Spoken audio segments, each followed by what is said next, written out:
கொத்து பரோட்டா சாப்பிட்ருப்பீங்க. இதே மாதிரி முட்டை கொத்து இட்லி சாப்பிட்ருக்கீங்களா? வாங்க எப்படி செய்றதுன்னு பார்க்கலாம். ஒரு கடாயில தேவையான அளவுக்கு எண்ணெய் சேர்த்துக்கலாம். கொஞ்சமா சோம்பு, அதுக்கப்புறமா ஒரு பச்சை மிளகாய் சின்னதா நறுக்கி சேர்த்துருக்கேன்.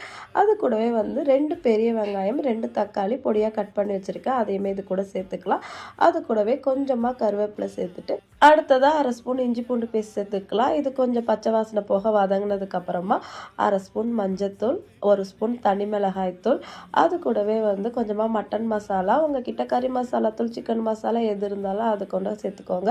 நான் இன்னைக்கு ஒரு 5 இட்லி வந்து செய்ய போறேன். அதுக்கு நான் ஒரு 2 முட்டை சேர்த்துக்கிறேன். 2 முட்டையை உடைச்சி ஊற்றிட்டு நல்லா அது ஒரு பொடி மாஸ் மாதிரி வதங்கினதுக்கு அப்புறமா நான் எடுத்து வச்சிருக்கிற 5 இட்லியும் வந்து நல்லா இந்த மாதிரி உதுத்து எடுத்து வச்சிருக்கேன். அதையும் இது கூட சேர்த்துக்கலாம்.